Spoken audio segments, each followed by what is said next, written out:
May naaalala ka ba tuwing naririnig mo ang salitang lola? Sa tuwing nagbibida-bidahan ang mga nakapaligid sa iyo tungkol sa mga lola, ano ang ambag mo? Marahil ay marami sa atin ang nakaranas makabuo ng maraming alaala sa piling ng ating mga lola. May mga iba namang hindi nakamulatang makasama ni minsan ng kanilang mga lola. Saan ka man sa dalawa ay hayaan mong haplusin ang kwento natin ang puso mo bilang isang apo. Ang kwentong ibabahagi sa atin ng ating kabarangay na si Ami ay tungkol sa wagas na pagmamahal ng isang lola sa kanyang apo. Ang ating kwento ngayong araw ay siyang magbabalik sa iyo sa mga panahong kasama mo pa ang lola mo. Ang kwento ni Ami ang tutulong para muling sariwain ang kabataan mo sa piling ng iyong lola. Kung sakali mang hindi mo inabot ang buhay na lola mo, hayaan mong ang kwento ni Ami ang magparamdam sa iyo kung paano nga ba magmahal ng apo ang isang lola. Alamin natin yan sa kwento ng pag-ibig, buhay at pag-asa sa nangungunang Barangay Love Stories. Dear Papa Dudut, alas 4:30 na ng madaling araw.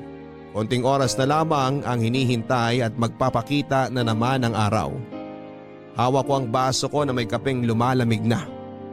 Hindi ko na yon maubos-ubos dahil hindi ko makayanan ng pait. Sanay ako nagkakape pero nang umagang yon, nadagdagan ng kakaibang pait ang kape ko. Nakatulala ako at nakatingin sa harapan ng kulay gintong kabaong.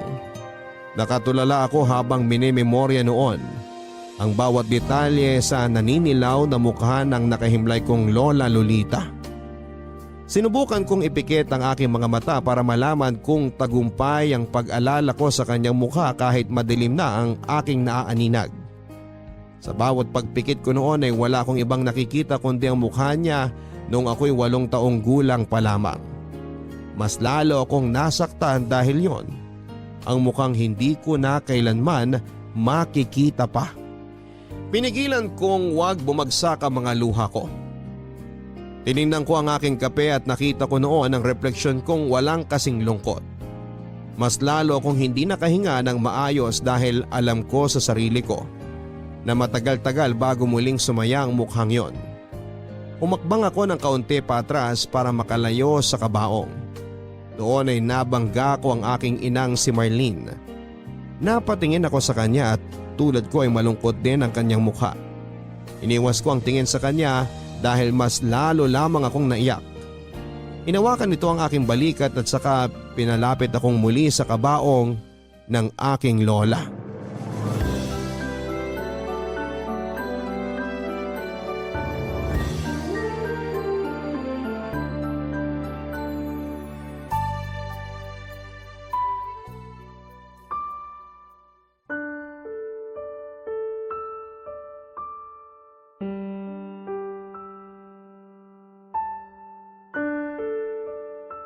Mabuti na lang at nagkasya pa rin sa kanya yung pulang bestida niya. Sa laki ng pinayat niya, akala ko kailangan pang remedyohan. Paborito niya yan. Naalala niyo po ba nung nagtatalo pa kayong dalawa dahil namantsahan niyo yan nung nilabahan ninyo? Ayaw niya kasing ipalabas sa akin ang mga damit niya. Alam niyang hindi ako pulido magkusot at madalas nagkakahawaan ng kulay ang mga damit niya. Nakwento niya rin sa akin yan. Lagi niyang pinapakita yung laylayan ng pulang bestida niya. Nagkulay pa sa... Galit na galit pa rin siya. Bigay kasi ng lolo mo yan sa kanya nung pinagbuntis niya ako. Pinaglihian daw niya yung pulang bestida na yan nung nakita niya sa bayan.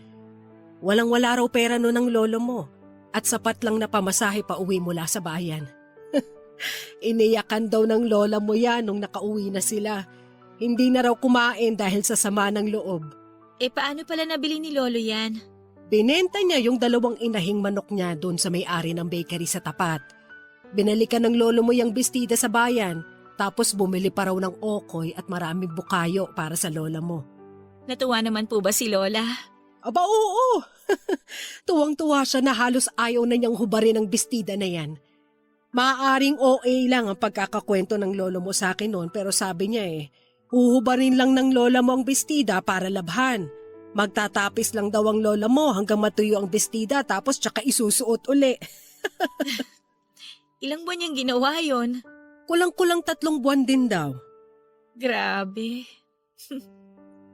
Yan din yung suot niya nung una niya akong sinalubong nung inuwi niyo ako rito sa probinsya.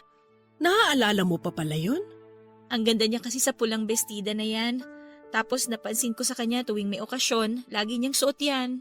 Paborito niya talaga yan eh. Binili na niya sa akin yan dati na kapag mamamatay na siya, yan ang ipasuot. Gusto raw niya na yan ang suot niya sa langit. Kapag makikita na sila ni Lolo. Sana nagkita na sila ngayon. At sana gandang-ganda pa rin si Lolo sa kanya. Nung bata ako, tuwing pupunta sila sa barangay night, yan ang suot ng lola mo.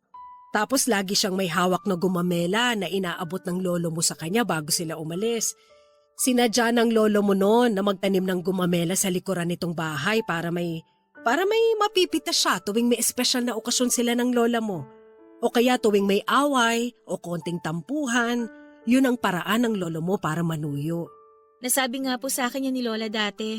Tapos, nung namatay daw si Lolo, hindi na binalikan ni Lola ang mga gumamelang yon hanggang sa namatay na rin dahil napabayaan na. Mula noon ayaw na niyang makakita pa ng gumamela. Pero sabi niya, kung makakakita man siya ulit ng gumamela, sana kapag magkasama na sila ni Lolo.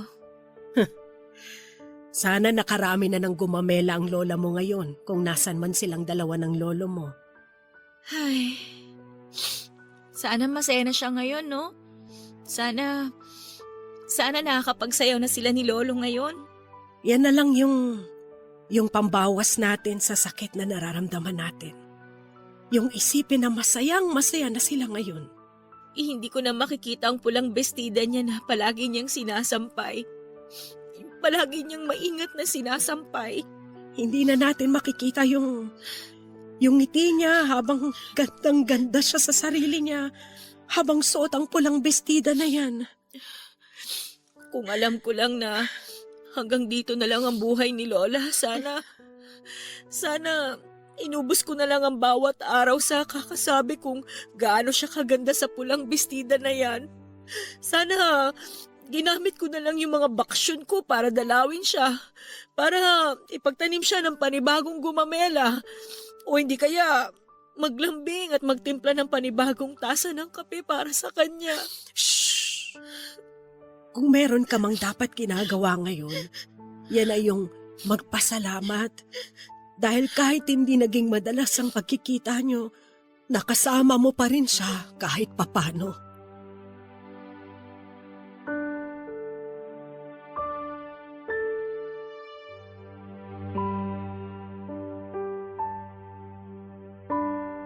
Walong taong gulang ako nang una akong makapunta sa probinsya namin sa Bicol. Hindi naman kasi ako noon inuuwi ni Mama sa probinsya dahil malayo ito sa Baguio kung saan siya nagtatrabaho at kung saan niya nakilala ang aking papa. Mula noong nakapag-asawa na si Mama ay hindi na siya halos umuuwi at nagpapadala na lamang ng pera. Kung uuwi man siya noon ay mabilisan lamang ito at hindi ako sinasama dahil may luhin ako sa biyahe. Noong natuluyang nagkahiwalay sina Mama at Papa ay kinailangan kong magbakasyon muna kina Lola dahil hindi ko kayang alagaan ni Mama, Papa Dudut. Mula noon lahat ng espesyal na okasyon sa kalendaryo andun ako kay Lola. Nailang pa nga ako nung una pero nang tumagal ay nakasanayan ko na ang kanyang presensya. Naalala ko noong bago-bago pa lamang ako sa probinsya. Hindi ako sanay sa buhay doon. Kaming dalawa lang ni Lola ang magkasama. Nahirapan akong masanay sa init at sa kulambo na nakakasagabal sa pagiging malikot ko sa kama. Hindi rin ako natuwa sa mga punong nakapaligid sa bahay dahil naaalala ko lagi ang mga kwento ng mga kaklase ko tungkol sa mga namamahay roon. Ilang gabi rin akong hindi nakatulog ng maayos dahil bawat kaluskos mula sa mga puno, iniisip kong may kapre o tikbalang na bababa para hilahin ng mga paa ko. Pagdating naman sa mga pagkain ay hindi ko rin nagustuhan ang mga hinahanda ni Lola noon.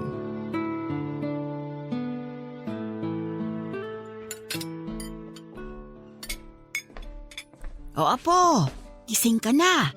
Nakatulog ka ba ng maayos? Opo. Kaninang madaling araw kasi rinig na rinig ko pa yung kama mo eh. Mukhang galaw ka ng galaw. Kala ko hindi ka makatulog eh. Nakatulog po ako. Halika na at pinaghanda kita ng makakain mo. Maupo ka na. May tusino po ba? Ay hindi pwede ang mga ganyang pagkain dito. Paborito ko po kasi yun eh. Pag natikman mo tong sinangag na sinabawan ng gatas ng kalabaw, makakalimutan mo na ang tosino. Oh? Gatas ng kalabaw? Walang ganito sa Baguio, ano? Paborito ito ng mama mo. Nung bata pa siya, nagbabaon pa yun ng gatas ng kalabaw pagpapasok sa eskwela. Ayoko po niyan, Lola. Ano bang ayaw mo hindi mo pa nga natitikman? Hindi rin po ako makain ng sanangag. Ay, sinangag po pala. Masarap ako magsangag. Subukan mo ito, dali na. Lola, hindi ko po maintindihan yung lasa. Bakit? Nagkausap na ba kayo para hindi mo siya maintindihan? Parang malansa po yung gatas. Hindi naman po ganyan dapat yung gatas eh. Hindi ka lang sanay. Palibhasa yung gatas sa syudad lahat na proseso at puro asukal. Hindi yun maganda sa katawan. Teka at lalagyan ko ng konting asin. Wag po! Pandagdag sarap yan sa gatas.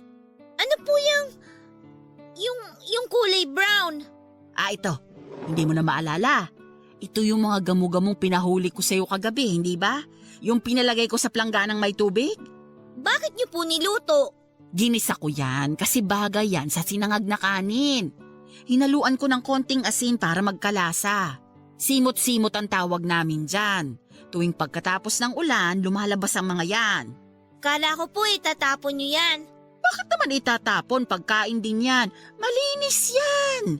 Pero insekto po yan, hindi dapat kinakain. Marami ka pang dapat malaman sa probinsya na ito. Ganyan na ang reaksyon mo sa simot-simot. Paano na lang sa dagang bukid? Papakainin niyo rin po ba ako ng daga? Pwede naman. Kapag dumaan dito si Potpot, papahuli ako ng dagang bukid. Marami ngayon nun at busog. Kasi malago ang mga palay, masarap yun i-adobo. Ayoko po, Lola. O sige, hindi kita bibiglain sa mga pagkain ganon. Unti-unti muna. Simulan mo muna dyan sa gatas ng kalabaw at sinangag. Pwede mong tikman kahit konti itong simot-simot, baka magbagong isip mo. Ayoko po. O sige, ako na lang ang kakain ito. Maghihiwa ako mamaya ng kamatis at lalagyan ko ng konting bagoong. Pananghalian ko na ito. Ano pong kakainin ko mamayang tanghali? Tanghalian na agad ang iniisip mo hindi ka pa nga nakakatatlong subo dyan sa hinanda ko. May mga napitas na akong gulay dyan sa bakuran. Huwag ka munang magkarne para naman magkasustansya ka. Tingnan mo nga't hindi nakakatuwa yung kapayatan mo. Tapos medyo malaki pa ang tiyan mo. Sabi po may bulati daw po ako. Mukha nga. Kung ano-ano kasing pinapakain sa'yo ng mama mo Kung dito ka lang talaga lumaki sa akin, gaganda ang pangangatawan at kutis mo. Lola, ayoko na po talaga nito. O anong kakainin mo? Tusino po. Wala ngang tosino rito. Kahit hindi na po ako kumain.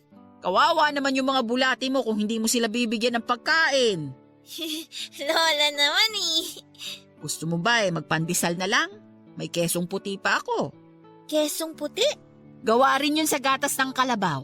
Ayoko na po nang galing sa kalabaw, Lola. Ay kailangan mo yun matikman. Teka, kukuhanan kita. Masarap yun sa baterole. Sandali lang apo ha.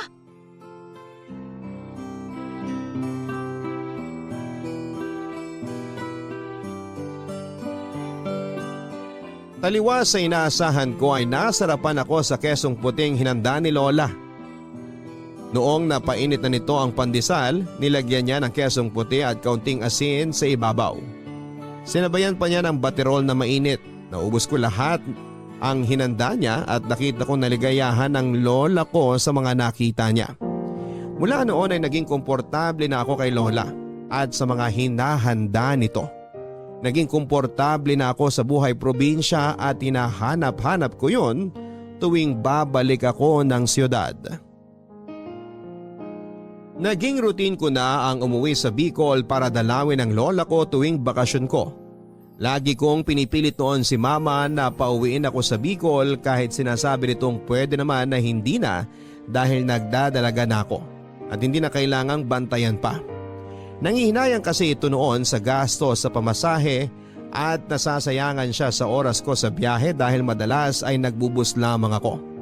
Mag-isa lamang akong nagbabiyahe noon kahit 15 anyos pa lamang ako. Binibili na ako ni mama sa driver ng bus na kaibigan niya. Wala akong ibang nilulook forward sa buong taon kundi ang makauwi sa aming probinsya para makasama si lola. Naging paborito ko siyang tao dahil nararamdaman ko na sincero ang pagmamahal nito sa akin.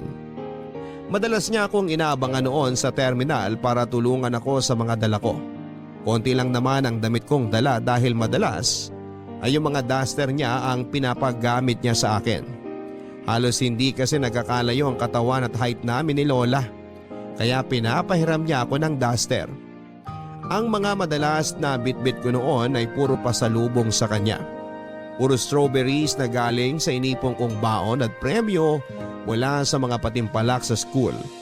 Bukod pa doon, lagi rin akong may binibili sa kanya noon na bag na galing sa ukay-ukay. Mahilig sa bag ang lola ko. Kaya tuwing malaki ang naiipon ko noon ay sinisiguro kong makakabili ako ng isa para sa kanya.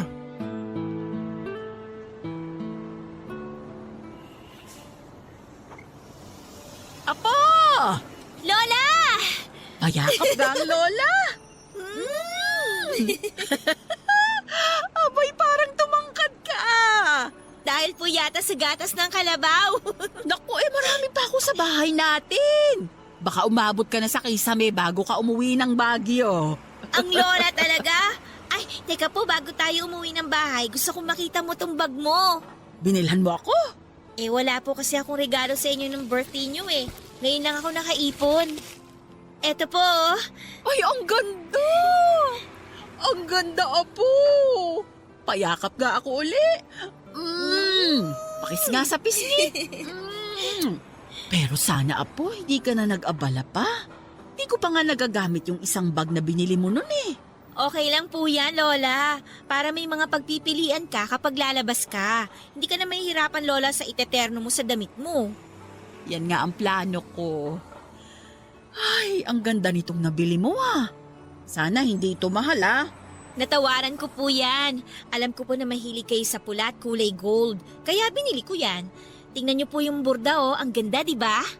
Oo nga. Parang ito na ang paborito ko ngayon sa lahat ng bag na meron ako. Pangsimban niyo po yan o kaya pagpupunta kayo ng bayan. Kung buhay pa ang lolo mo, pangpasyal namin ito. Mahilig po ba kayo mamasyal ng lolo dati? Ay, oo. Pero yung sa malalapit lang. Di kami halos nakakalayo ng Bicol gawa ng hindi kaya ng bulsa. At syempre, mahina na ang baga ng lolo mo. Eh di ba nga, paubos na yung kalahati ng isang baga niya nang dahil dun sa naging trabaho niya sa minahan noon. Ay, hindi ko po alam yun, Lola. Kaya hanggang pangarap na lang yung pagpunta namin sa iba't ibang lugar eh. Alam mo ba, tuwing bago kami matulog ng lolo mo noon, panay ang kwentuhan namin sa mga napapanood naming magagandang lugar sa Pilipinas. Kahit dun lang ay maranasan namin yung ganda ng mga lugar na yon. Kunwari na lang nandun kami. Tapos pinag-uusapan namin yung mga pwedeng gawin o bilhin. Naiinis na nga ang mama mo nun sa amin dahil daldalan kami ng daldalan, hindi siya makatulog. Katabing kwarto lang kasi namin siya eh. Sayang naman. Sana po nakapasyal kayo noon. Kahit po isang beses lang nakalabas kayo ng Bicol, Lola. Ganun siguro talaga. Ay, pangarap ko rin dati ang makapagdala ng magandang bag sa bawat biyahe. Yung paglalagyan ko ng kolorete at yung pamaypay ko na ditiklop, pati tabako at panyo ng lolo mo. Ay, sayang at hanggang bayan ko na lang ito madadala. Hayaan niyo po, Lola. Kapag nagkapera ako, kapag dalagang-dalaga na ako na lang yung kasama mong mamasyal. Talaga, Apo? Opo! Pag-iipunan ko ng maigi yung mga biyahe natin. Hindi kita titipirin sa pagkain, Lola. Basta magdalaga lang ako at magkaroon ng magandang trabaho. Pwede bang isamang abo ng lolo mo? Pwede po. Bibilan ko kayo ng mas malaking bag para doon natin ilalagay si Lolo. Sana talaga naabutan ka ng lolo mo. Tiyak ako katutuwaan ka niya. Kung naabutan mo lang siyang buhay sana. Sa mga kwento nyo, buhay na buhay pa rin siya sa akin. Dagdagan nyo pa po yung mga kwento nyo tungkol sa kanya para mas makilala ko pa po siya. Oy, sige, pagka-uwi natin ngayon ng bahay, ipapakita ko sa yung ibang litrato na nakalkal ko nung naglilinis ako. Sige, maganda pong pag-usapan yan habang nagmimerienda ng nilagang buto ng langka. At gatas ng kalabaw. Naku, pumara na tayo ng jeep para makauwi na po tayo, Lola. Nagkakilala at nagkaigihan sina lolo at lola sa isang minahan. Natagalan bago sila ikinasal dahil hindi raw boto noon ang magulang ni lola kay lolo. Pinaglaban nila ang pagmamahalan nila hanggang sa isang araw. Wala nang nagawang magulang ni lola. Natagalan din ang pagkakaroon nila noon ng anak at nung nabuo na si mama, wala silang mapagsidlan ng kanilang kasiyahan. Pinalak nilang dagdagan pa ang anak nila pero hindi na kinaya pa ng obaryo ni lola. Kaya naman lahat ng atensyon at pagmamahal ay nasolo ng mama ko. Napakaswerte ni mama kung tutuusin. Buong buo niyang nakuha lahat ng oras ng lolo at lola ko. Nagtrabaho sa bukid si lolo nang maipasara ang minahan. Nagtungo sila sa Bicol ni lola para doon magsimula muli. Naging mahirap ang naging simula nila lalo't tanging trabaho sa minahan lamang ang alam nilang pareho. Hindi kalaunan ay nakasaraya naman nila ang pagbubukid. Si lolo naman ang naging tagahatid ng mga pagkain para sa mga magsasaka doon. Nabuhay sila ng maayos at nakaipon naman kahit papaano. Naitaguyod nila si mama pero hindi nila nagawang pagtapusin pa siya ng pag-aaral. Pinili ni mama na magtungo ng Baguio para doon hanapin ang kapalaran niya. Doon na rin ito nakilala si papa at doon na rin ito nakabuo ng pamilya. Tanging sina lolo at lola na lamang noon ang magkasama sa probinsya. Nangulila man sila noon kay mama, wala naman silang magawa dahil mas gusto ni mama na subukan ng kapalaran sa ibang lugar. Kaya naman ang oras, pagmamahal at atensyon ni na lolo at lola ay ibinabahagi na lamang nila sa isa't isa. Marami silang ibang pinagkakaabalahan. Nagtanim sila ng mga gulay sa bakuran at nag-alaga ng mga manok at pato. Natuto na ring manahi ang lola noon gamit ang makinang panahi na regalo ni lolo na kalaunay ginawa niyang negosyo. Inaral ng lola ko ang gumawa ng mga kurtina at napadali yon dahil maganda ang makinang nabili ni lolo. Sinabi ni lola na regalo yon ng lola noong anibersaryo nila. Hindi raw nakakaligtaan ni lolo ang magregalo tuwing may espesyal na okasyon.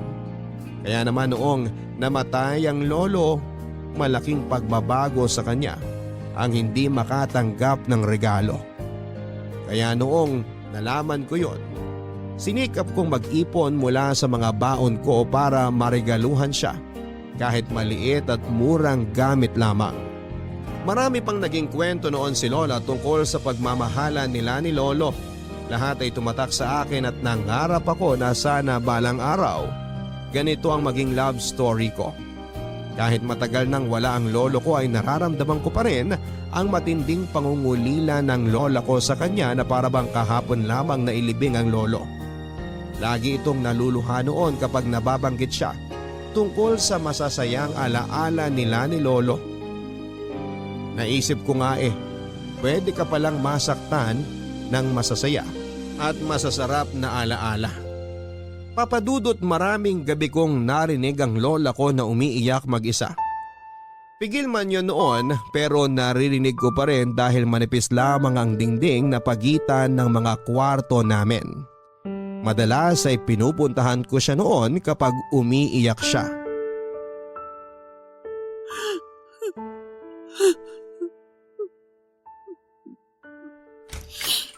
Lola? Oh, bakit? Nakakagulat ka naman. Hindi ka ba makatulog? Kayo nga po tong hindi makatulog eh. Naririnig ko po kayo sa kabilang kwarto. Tabihan kita, Lola ha. Naalala niyo na naman po ba ang lolo? Napanaginipan ko kasi siya. Kumakain daw kami ng ginatan dyan sa bakuran. Paborito niya yun eh. Parang ngayon niyo lang po ulit na panaginipan ng lolo ah. Kasi anibersaryo namin ngayon. Tuwing anibersaryo at Pasko, madalas ko siyang napapanaginipan. Ito kasi yung mga paborito naming okasyong dalawa. Lalo na ang anibersaryo namin. Ano po bang nangyari sa panaginip niyo, Lola? Nagluto raw ako ng ginatan. Tapos inaya ko siyang kumain dun sa bakuran.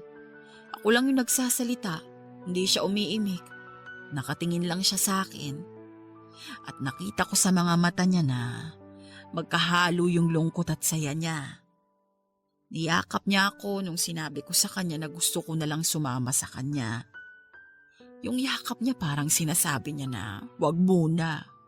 Lola, huwag kang sasama sa kanya ha. Ako naman tong iyak gabi-gabi kapag ginawa niyo yun. Matagal ko nang gustong sumama sa kanya pero parang ayaw naman niya akong kunin. Nahinto lang yung kagustuhan kong bawian ng buhay nung dito ka na namamalagi. May dahilan na ako eh.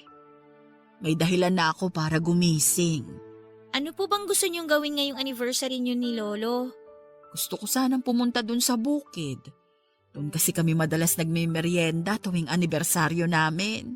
Sige, pagkagising natin mamaya, dun tayo pupunta. Gagawa tayo ng merienda at magbabaon ng pwedeng inumin. Gusto ko ng kapeng walang asukal o gatas. Yun kasi ang paborito ng lolo mo noong nabubuhay pa siya. Gagawin natin lahat yan mamaya pagkagising natin. Kaya para may lakas po tayo mamaya, matulog na po tayo, ha? Di ko nga alam kung makakatulog pa ako nito eh. Pilitin niyo po, la. 2:00 pa lang po ng madaling araw, oh. Mahaba pang hihintayin natin bago magliwanag. Baka maiyak lang ako ulit kapag sinubukan kong ipikit ang mga mata ko. Gusto niyo po ba dito na lang muna ako matulog sa tabi niyo? Para kung sakaling maririnig ko ang hikbi niyo, yayakapin ko po kayo. Mabuti pa nga siguro. Hindi ko kayang mag-isa ngayon eh. Hindi na po kayong magiging mag-isa. Andito na po ako eh. Para kang lolo mo, hindi ako pinapabayaang matulog mag-isa o maging malungkot mag-isa. Laging nakasaklolo sa tuwing kailangan ko. Baka sinadya ng lolo na gawin akong bantay niyo, Lola. Baka nararamdaman ng lolo mo na kailangan ko talaga ng bantay. Matulog na po tayo ha, para makabalik tayo dito bago bumaba ang araw mamaya. Samahan mo muna akong ipagdasal ang lolo mo. Mukhang kailangan niya yun ngayon. Sige po. Sa ngalan ng Ama, ng Anak, at ng Espiritu Santo.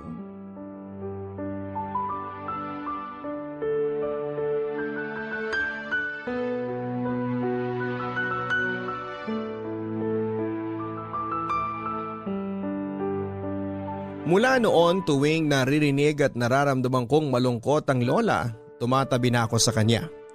Hindi ko kayang makita siyang nasa mababang emosyon.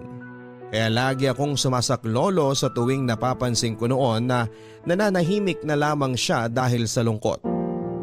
Pinakaayaw ko noon na makita ay yung mga luha ng lola ko. Para ba akong sinasaksak sa puso ko sa tuwing hindi ko siya napapasaya. Kaya naman inaral ko ang lahat ng bagay na pwedeng magpatawa sa kanya.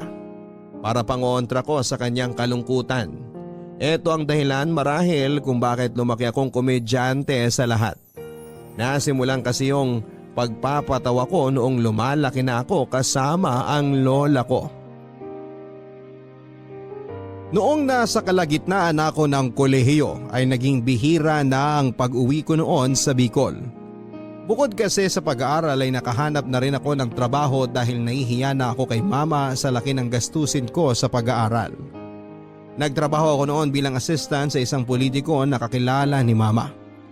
Wala na ako halos oras noon para sa sarili ko at nauubos lahat sa trabaho at pag-aaral ko.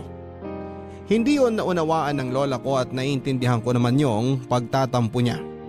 Yung bihirang pagdalaw ko kasi noon ay umabot sa puntong hindi na ako talaga nakakauwi kahit na Pasko. Pinilit ko namang ipaliwanag sa kanya ang kalagayan ko at natuwa ako na tinanggap niya yon. Yun nga lang ay madalas pa rin po itong nagpapakita ng hinanakit lalo't hindi ako nakakasagot sa mga sulat niya. Paano ba naman kasi Papa Dudut tamad ako magsulat at magpunta sa post office para ipadala ang sagot sa mga liham niya sa akin? Wala kasing cellphone noon ng lola dahil hindi rin naman ito kayang basahin ang maliliit na letra sa cellphone. Hanggang isang araw ay nagulat na lamang ako nang may tumatawag na unknown number sa aking cellphone.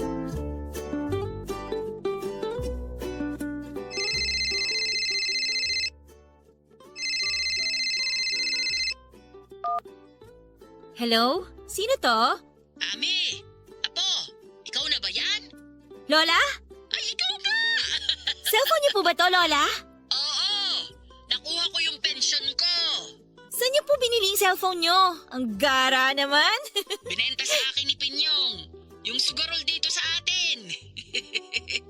Mababa niya lang binenta sa akin. Gawa nga ng kailangan niya ng pambayad sa inutangan niya. Nagkaaberya. Kasi nga mahilig sa sugal. Baka naman po maraming sira yan, ha? Basta wag lang yung pangtawag ang masira rito para makausap kita kahit dito man lang. Mabuti po't natuto na kayo mag-cellphone. Sino nagturo sa inyo? Yung apo ng kasamahan kong senior. Isang linggo mahigit niya akong tinuruan. Tawag lang ang inalam ko at sinabi kong hindi ko na maaaral yung text-text na yan. Napakaliit na mga letra naduduling ako. Okay po yan, Lola. Hayaan niyo ako na maglo-load sa inyo. Ay wag na, may pensyon at ipon naman ako. Ako na ang gagastos para sa load ko. Natuwa naman po ako at matatawagan niyo na ako. Paano? Hindi ka naman sumasagot sa mga sulat ko. Nakakatampo ka na nga eh. Sorry na po, Lola. Ha? Alam niyo naman pong graduating ako. Tapos... Oo, alam ko na yan. Naiintindihan naman kita kaya nga ako yung gumawa ng paraan para makausap pa rin kita eh. Namimiss na kitang talaga. Lalo na nung mahal na araw. Hindi ka man lang umuwi para makapagbisita iglesia tayo. Alam mong tradisyon natin yung dalawa eh. Nag-summer classes po kasi ako, Lola eh. Ang daming pinagawa ng mga instructor namin kaya ginamit ko po yung mahal na araw para tapusin lahat yun. O edi sana man lang nagsabi ka para alam ko. Babawi naman po ako sa inyo, promise yan. Kailan pa kaya yan? Yan din yung sinabi mo nun sa akin pero hindi ka naman talaga bumawi. Hayaan nyo kapag medyo gumaan-gaan yung trabaho ko at saka yung mga ginagawa ko sa school, uuwi po talaga ako kahit 2 araw lang. 2 araw lang? Yun po kasi yung pinakapwedeng bakasyon ko eh. Nalungkot naman ako lalo. Masyadong mabilis ang 2 araw.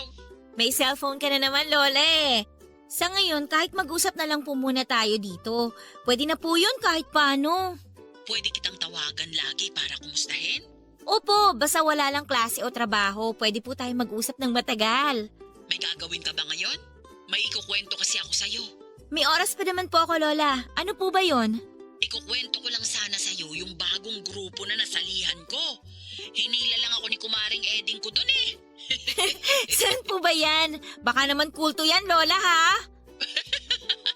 Hindi yung mga gumagawa ng basket. Buryong na buryong na ako rito sa bahay kaya sumama ako. Proyekto raw yun ng mga madre para sa mga senior na katulad ko. Maganda yan para may pinagkakaabalahan kayo. Nakakatulong pa kami. Bawat benta ng basket na magagawa namin, mapupunta lahat yun sa bahay ampunan na suportado ng mga madre. Ay, nakakatawa naman po yan. Binida nga kita dun sa isang madre. Ay, Lola, tawag ka sa akin mamaya, ha? Nandito na kasi yung boss ko. Anong oras kaya? Kasi... Sige na, Lola. Mukhang mainit ang ulo ng boss ko eh. Bye! I love you!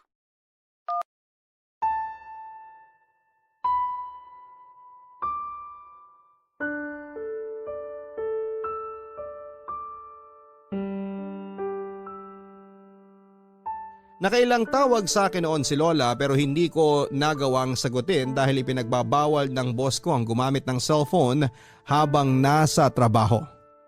Nang nakauwi na ako saka ko nakita ang missed calls niya pati ang mga text nito na mali-mali pa. Sinubukan niyang mag-text dahil nahihirapan siya noon at doon ay nakaramdam ako ng kirot sa puso ko. Bago ako matulog noon ay tinawagan ko siya na agad naman itong sinagot. Nahalata kong nagising lamang ito dahil sa pagtawag ko. Ramdam ko noon na inaantok pa ito pero gusto niya akong makausap at makakwentuhan. Pinatuloy ko ang nauudlot nitong kwento tungkol sa pagbibida niya sa akin doon sa madre. Narinig kong muli ang pagsigla ng boses niya habang nagkikwento ito sa akin. Lumipas ang ilang buwan at nagpatuloy ako sa pagiging busy sa buhay ko. Hindi ko na malayan na papalapit na ang Pasko at pinangako ko sa lola ko na uuwi ako. Pero mukhang mababali ko na naman yon at nangyari nga noong sumapit ang Kapaskuhan.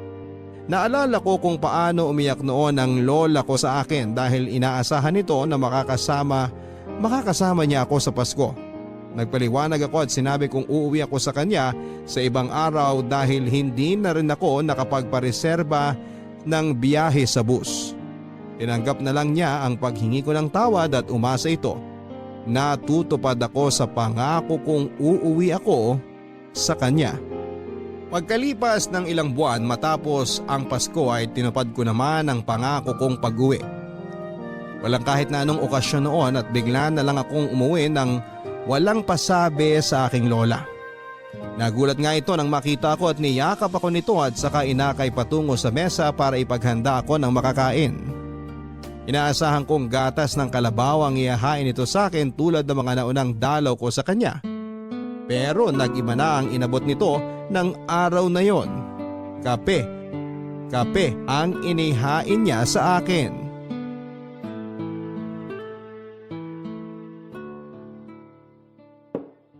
Kape? Naisip ko kasi, dalaga ka na.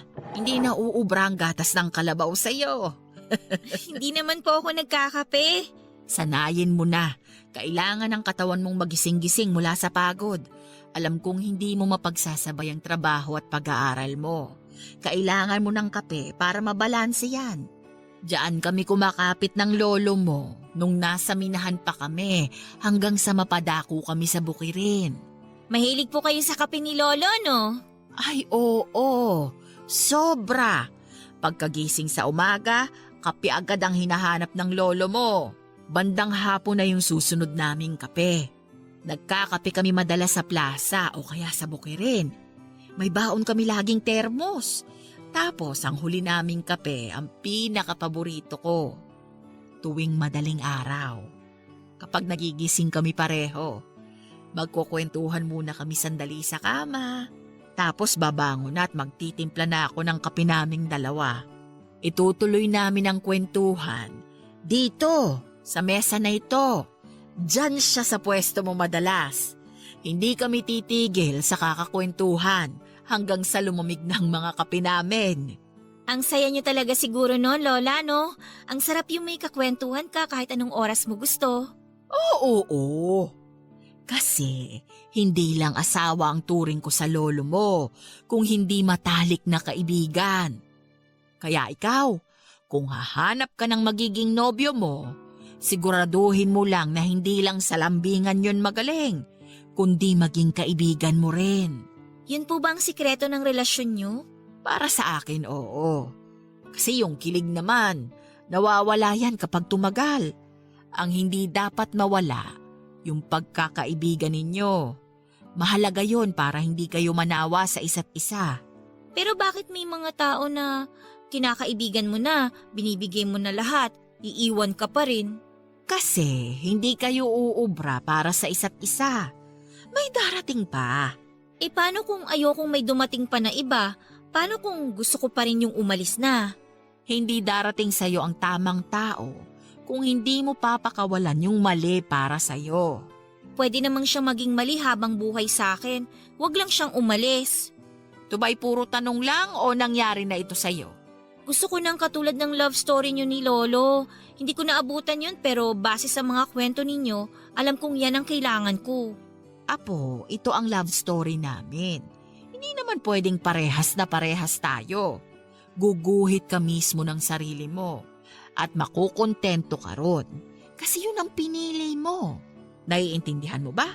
Pero gusto ko yung gayang-gaya nung sa inyo kasi sigurado na matibay yan. Yan po yung kailangan ko. Kung sino man niyang nang iwan sa'yo, gusto ko siyang pasalamatan. Kasi sigurado ako, mula nung iniwan ka na niya, alam mo na kung ano yung talagang kailangan mo at hindi siya yon. Sino po? Hindi ko alam kung sino siya, pero ang alam ko lang, nakaisang hakbang ka na papunta sa kanya. Huwag ka sanang mapagod humakbang pa para mas mapalapit sa kanya.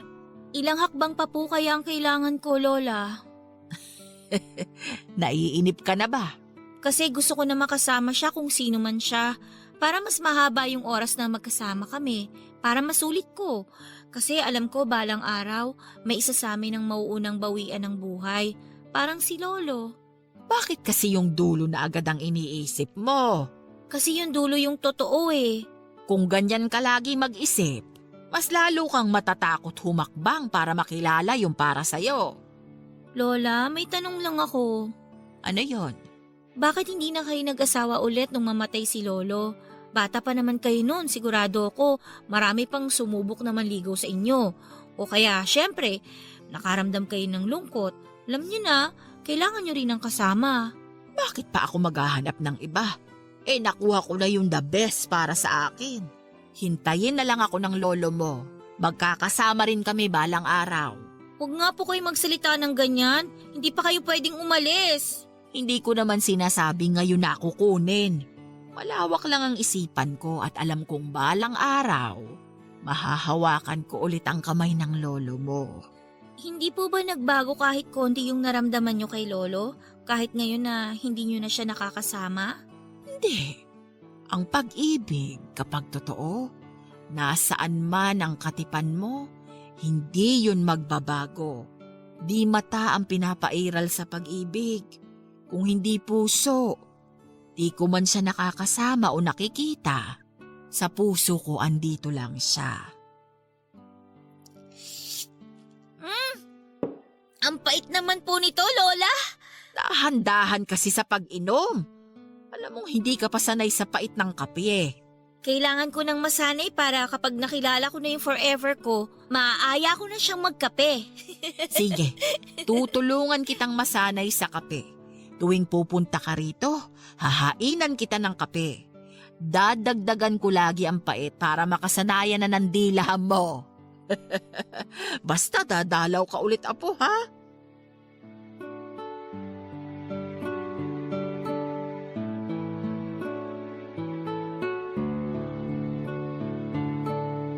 Tinupad nga ng lola ang pangako nitong ipagtitimpla ko ng kape tuwing uuwi ako sa kanya. Sinubukan ko sa abot ng aking makakaya na umuwi kahit gipit ako sa oras dahil sa trabaho at pag-aaral. Inisantabi ko muna ang love life dahil nai-inspire ako sa sinasabi ng lola ko na kahit na hindi ko hanapin ang pag-ibig, husay ang darating kapag handa na akong saluhin ito. Humingi rin ako sa aking lola ng picture nilang dalawa ni lolo. Nilagay ko yon sa wallet ko para sa tuwing pinanghihinaan ako ng loob sa pagdating ng the one para sa akin ay kailangan ko lang tignan ang larawan nila at gagaan na muli ang lahat. Tuwing masama ang loob o di naman kaya ay may problema ako, sinasanay ko na ang sarili kong puntahan lagi ang lola ko, gaano man yon kalayo. Ginawa kong gamot ang presensya ng lola ko at malaki ang naitulong nito sa akin. Nakatulong din ang bawat mapait na kape na inihahanda nito sa akin. Sinabi nga niya kung nakayanan ko ang pait ng kape ay makakayanan ko rin ang ibang pait ng buhay. Natawa na lamang ako pero alam kong tama siya at kailangan ko yon. Tulad naman kasi ng kape ay kaya ko pa rin yon patamisin sa tamang lagay ng asukal at magiging maayos muli ang lahat. Tatamis muli ang dating mapait. Ganon ko tinitignan ang buhay tuwing may pait akong pinagdadaanan. Nung nakapagtapos ako ng pag-aaral at nalipat sa Metro Manila ay hindi na ako muling nakabalik pa ng probinsya para dalawin si lola. Naging sobrang busy na ako sa trabaho ko at hindi ako nakakakuha ng leave. Nangarap kasi ako noon ng promotion sa work kaya nagpakitang gilas ako. Aware kasi ako noon na matindi ang kompetisyon sa trabaho at kapag nagpabaya ako ay makukuha sa akin ang pangarap kong posisyon. Nagpaka-busy ako sa trabaho na para bang dito lang umiikot ang mundo ko. Tila nakalimutan ko na noon ang lola ko. Hindi ko na nasasagot ang mga tawag niya dati sa akin at hindi na rin ako tumatawag sa kanya pabalik dahil madalas ay nakakalimutan ko yon. Hindi pa rin naman ako nakakalimutan kumustahin ang lola kahit gano'n na ang nangyayari noon. Nagpapadala ito ng mga sulat noong napansin niyang hindi na umuobra ang tawag ko sa kanya. Marami siyang naikwento sa akin sa mga nangyayari sa kanya sa probinsya. Nilakipan pa nga niya yon ng mga larawan niya mula sa kanyang lumang kamera. Naawa nga ako dahil kailangan pa nitong magpa-develop sa bayan na mag-isa para lamang may mapadalang larawan sa akin. Nung minsang tinawagan ko siya at sinabing hindi na niya kailangan magpadala pa ng mga litrato pero sinabi niya na ito raw ang paraan niya para isali pa rin ako sa araw-araw. Nakonsensya ako dahil nakagagawa pa rin ito ng paraan para ma-involve ako sa buhay niya. Ngayong hindi ko yon magawa para sa kanya. Nakagalitan na nga rin ako ni mama dahil nabalitaan nito na hindi ako nagpaparamdam gaano kay lola. Nagsabi ito na matanda na ang lola at anumang oras ay pwede na siyang sumama sa aking lolo. Doon ako nakaramdam ng guilt. Hindi ko napansin na sa paghahabol ko sa oras at promosyon ay napag-iwanan na ang lola ko at anumang oras ay pwedeng sunduin na siya ng Diyos. At dahil doon ay nagpa siya akong kumuha ng 1 linggong leave sa trabaho para dalawin si lola. Hindi nito alam ang pag-uwi ko dahil bala ko siya noon na sorpresahin. Nangyari naman ang plano ko. Noong nakita niya ako ay nanlaki ang mga mata niya at niyakap ako na para bang ilang dekada kaming hindi nagkita.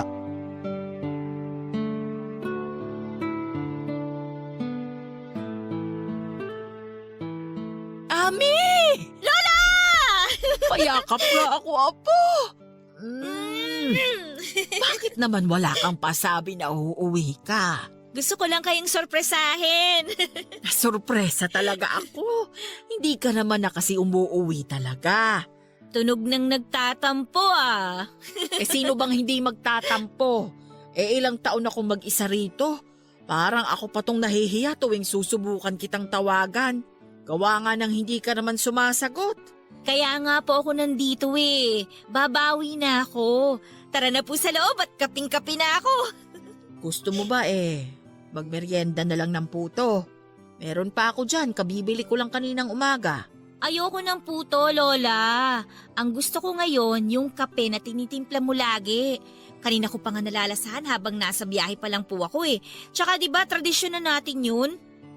Kasi nasa Maynila ka na eh. Bakit po? Bawal na po ba kaming mga taga Maynila sa kape? Hindi naman. Nabalitaan ko lang kasi dun sa anak nung kapitbahay natin na nurse sa Maynila. Ano raw? Masarap daw yung kape ron. Mahal at masarap. Oh, tapos po? Nakakahiya nang ipagtimpla ka pa ng kape. Alam mo namang nabibili lang sa tindahan yung mga kapeng hinahain ko sa'yo. Wala pang 10 piso ang ginagastos ko. At bakit nyo naman po iisipin na kailangan ko ng mas mahal na kape? Naiintindihan ko lang kasi na mas maganda na yung buhay mo ngayon kumpara nung nag-aaral ka pa at nasa akin ka pa tuwing bakasyon. Lola naman, kahit pinakamahal na kape ang iharap mo sa akin, just na kape mo pa rin ang lilingunin ko. Sinasabi mo lang yan para pagaanin ang loob ko. Ay hindi po, maniwala po kayo. Hindi ako nagkakape ng mga ganon sa Maynila. Kasi lagi kong inaabangan yung kape nyo tuwing bumabalik ako dito. Bakit hindi ka na bumalik noon para napagtimpla pa kita? Talagang may tampo pa ang lola. Andito na nga ako oh. Babawi na ako sa inyo. Simulan natin dyan sa kape nyo ha. Tara! Ay may isa pa pala akong sorpresa sa'yo. May boyfriend na kayo, Lola? Sira!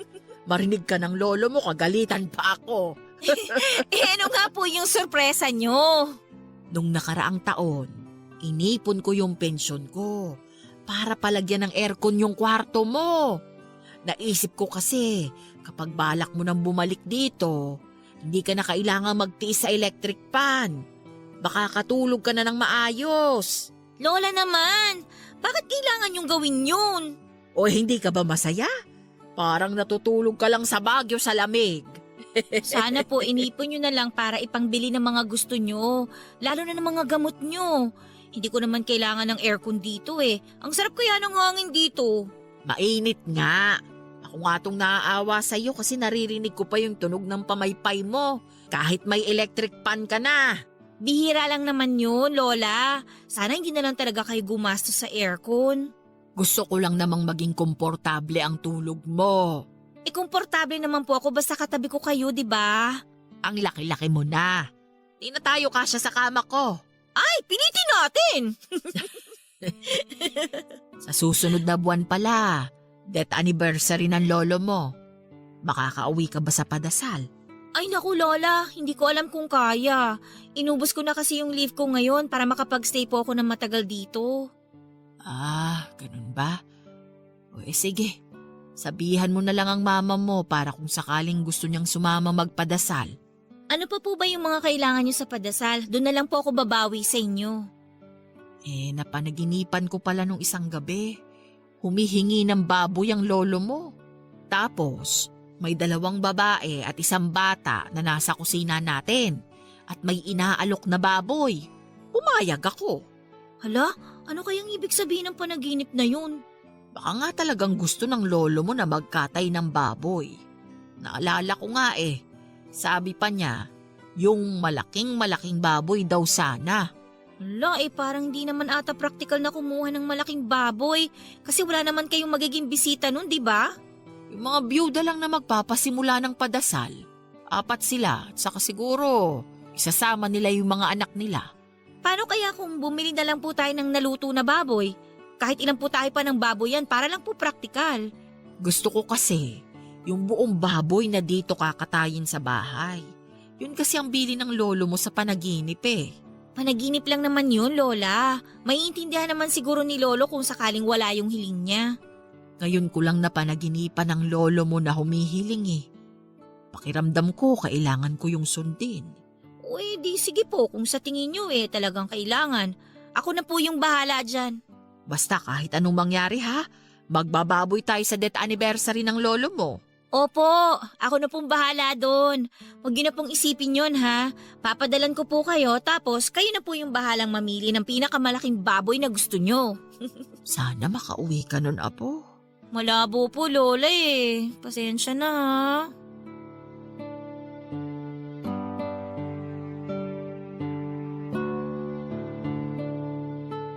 Naaalala ko pa kung gaano kalungkot ang mukha ni Lola noong sinabi kong hindi ako makakadalo sa padasal para sa death anniversary ng lolo. Dati naman kasi ay hindi na ako nakakadalo at hindi naman siya nalungkot. Naisip ko lang kasi noon na baka masyado nitong dinibdib yung napanaginipan niya kaya pakiramdam niya ay kailangan niyang gawing extra special ang death anniversary ni lolo. Hindi naman ito gawain noon na kumuha pa ng magdarasal. Siya na nga lang ang gumagawa noong mag-isa. Sapat na sa kanya noon na magsimba sa umaga sa death anniversary ni lolo. Tapos sa bandang hapon ay magdarasal ito sa altar at sasabayan niya noon ng atang na kaning malagkit na may kalahating itlog sa ibabaw. Yon ang unang beses na gusto niyang magkatay ng baboy para sa death anniversary ni lolo. Para maibsan noon ang lungkot ni Lola ay minabuti kong ibuhos lahat ng atensyon ko sa kanya. Ginawa namin lahat ng mga nakasanayan naming gawing dalawa. Nagtabi kaming matulog noon at nagkwekwentuhan pa kami hanggang sa abuting kami ng madaling araw. Dahil hindi kami dinadalaw ng antok noon ay magkakape na lamang kami at itutuloy ang kwentuhan. Para bang binuhay ko muli ang mga nakasanayan nilang ginagawa ni lolo noong nabubuhay pa ito. Tuwing hapon naman noon ay nasa bukid kami at umiinom ng baterol at kumakain ng hopya. Bago ako umuwi noon sa Metro Manila ay pumunta kami sa isang mall para ibili ko siya ng brand new na bag. Natuwa ito at naiyak dahil may panibago na naman daw siyang bag. Naalala raw niya noong ukay-ukay lang ang nabibili ko sa kanya noon. Naiyak na lamang ako dahil noong binalikan ko yung panahon na yon ay walang-wala ako. Pero noong pagkakataong nabilhan ko na siya ng bagong bag ay naisip kong may narating na pala ako. Nang araw na aalis na ako ay nagpumilit ang lola na ihatid ako sa terminal. Dati naman ay hindi niya yon ginagawa dahil nalulungkot lang daw siya. Pero noong time na yon ay nag-iba. Noong dumating ang bus ay niyakap ako nito ng mahigpit at sinabing dumalaw lang ako kapag may oras ako. Maghihintay daw siya. Inilikan ako nito sa noo at inabutan ng panyo para pangpunas ko raw ng mukha ko kapag nahulas ako sa biyahe. Noong nakasakay na ako sa bus at umandar na yon ay nilingon ko siya at nakita ko nakatayo pa siya noon kung saan ko siya iniwanan. Kumaway ito noon sa akin at kumaway din ako pabalik. Noong nakalayo na ang bus ay bigla akong naiyak nang hindi ko alam. Marahil ay pahiwatig yon na hindi ko na muling makakasama pa ang lola ko. Sa mismong death anniversary ng lolo ko ay binawian ng buhay ang lola ko. Kung hindi nagpunta ng mas maaga roon ang mga biyudang mangunguna sa padasal ay hindi nila makikitang wala ng buhay ang lola. Namatay sa tulog ang lola. Noong gabi bago siya mamatay ay nakausap ko pa siya at sinabi ko sa kanya na napanaginipan ko siyang kumakain kasama ng lolo ko sa kusina. Sinabi ni lola na kinabahan siya roon dahil ayon sa mga matatanda, huwag raw makikisabay o kukunin ang pagkaing inaalok ng taong patay na dahil malaki ang tsansa na bala ka na niyang isama. Naalala ko pa noong tinawag ni mama sa akin ang masamang balita. Nasa trabaho ako noon. Hindi ko noon may galaw ang katawang ko noong sinabi niyang wala na si lola. Biglang nag-flashback lahat ng alaala namin. At nakadagdag yon para mas lalong maging masakit ang pagharap ko sa katotohanan na wala na siya sa buhay ko. Muli ko namang inalala ang mga huling araw na nakasama ko ang lola ko noon habang nakaharap sa kanyang kabaong. Nagtuloy-tuloy na ang pagbagsak ng mga luha ko. At hindi ko na yon pinunasan pa. Pinisil ni mama ang balikat ko para bigyan ako ng hudyat na ituloy ko lang ang pag-iyak para hindi yon maipon. Nang naubos ko ng lahat ng luhang baon ko, kinuha ni mama ang kamay ko at doon ay may pinatong siyang gintong kwintas sa ibabaw ng palad ko.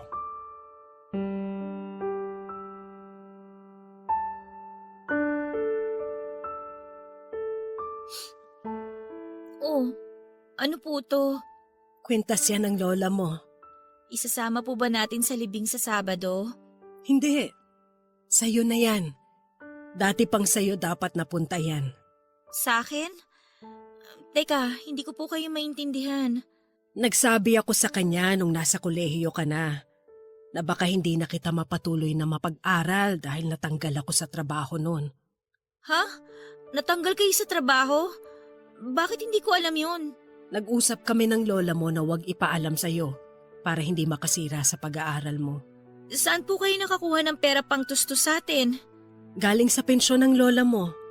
Nagpapadala siya sa akin para may panggastos tayo hanggang sa makahanap ako ng bagong trabaho. Itong kwintas na to. Nung time na sinabi ko sa kanya na kulang ako sa pang-tuition mo, pinapabenta niya yung kwintas na yan para pangdagdag. Malaking halaga sana ang mapagbebentahan yan. Mahalaga yan sa kanya eh. Yan ang unang regalo ni tatay kay nanay nung kasal nila. Bakit hindi nyo binenta? Munti ka na. May kolektor ng balak bilhin yan pero umatras ako. Pakiramdam ko pinagnanakawan ko ng ala-alang lolo't lola mo. Mabuti na nga lang at nakakuha ka kaagad ng part-time na trabaho noon. Kaya laking luwag sa dibdib ko na hindi ko na kailangang ibenta pa yan. Alam ba ng lola na hindi nyo to binenta? Hindi. Kasi alam ko magpupumilit lang siyang ibenta ko para may pandagdag kang pera sa pag-aaral mo. Mahal na mahal ka ng lola mo. Sana alam mo yon. Hindi ko man lang natumbasan lahat ng pagmamahal niya. Hindi mo naman kailangang tumbasan yun. Kailangan mo lang tanggapin. Kung may babalik ko lang po yung mga oras na tumatawag siya. Walang alinlangan sasagutin ko yun. Kasi ngayon kahit panay ang titig ko sa cellphone ko, wala na yung mga tawag niya. Wala na akong aasahang tawag pa mula sa kanya. Hindi na tayo makakatanggap pa ng mga sulat at litrato na galing sa kanya. Yung mga litrato niya habang kumakain. O kaya kapag may nakita siyang bagay na gusto niyang ipakita sa atin. Yung pipicturan pa niya at ipapadevelop para lang makapag-share siya sa atin ng nangyari sa buong araw niya. Pero tayo, tinake for granted natin lahat kasi akala natin hindi siya mawawala. Hindi siya madadagdagan ng edad. Tsaka hindi siya kukunin basta-basta. Nakalimutan natin na limitado na ang oras niya. Masyado tayong naghahabol sa ibang bagay na hindi man lang natin nagawang habulin yung oras natin na kasama siya. Ayoko na pong makaramdam nitong pagsisisi. Sakit-sakit po kasi sa loob eh. Kaya nga iniisip ko na lang, ayos na rin siguro to para makapagpahinga na siya. Para hindi na siya laging nag-iisa. Para makasama na niya ang lolo mo at Ton kung nasan man silang dalawa, magkakakwentuhan ulit sila. Yan na nga lang din, Ma, yung pampalubag loob ko ngayon. Matagal na niyang kinukwento sa akin dati na gusto na niya makasama ulit ang lolo. At sigurado ko, magkayakap na sila. Nagpapalitan ng mga kwento. Habang suot ni Lola ang pulang bestida niya. At habang inaalayan siya ni tatay ng gumamela. Sana masaya na sila ngayon pareho. Sana masaya na sila.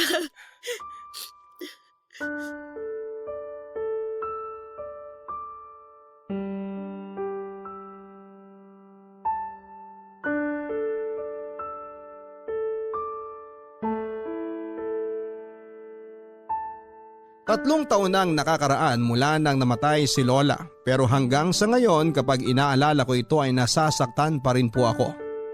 Baka nga totoo na wala naman talagang nakaka-move on sa pagkawala ng minamahal nila sa buhay. Nasasanay lang tayo na wala na sila sa tabi natin. Nasasanay lamang tayo sa sakit, namamanhid at nagpapatuloy. Kaya siguro kapag binalikan mo ulit yung mga panahong kasama mo pa sila ay kumikirot pa rin. Papa Dudut, maraming salamat sa pagbabahagi mo ng kwento ng aking lola Lolita. Alam ko kung nasaan man siya ngayon ay masaya ito na ginawa ko ang kwento niya para makatulong sa ibang tao na nagpapabaya ng oras para sa mga minamahal nila. Sana'y magamit ang kwento ng lola Lolita ko para ma-realize ng lahat na kapag oras ang naubos, kahit na anong habol mo ay hindi ka na makakapagpuno. Muli, maraming salamat sa inyo. Ako ang inyong kabarangay forever, Ami. Hanggang kailan ba natin iisang tabi ang kasabihan na nasa huli ang pagsisisi? Bakit kailangan pa nating paabutin sa dulo ang lahat bago tayo matuto?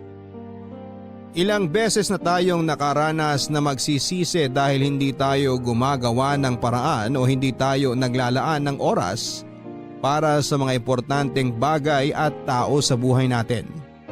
Bakit kailangang paulit-ulit na dalawin tayo ng sisi bago natin ma-realize na mali ang magpabaya at mali ang magsayang ng oras?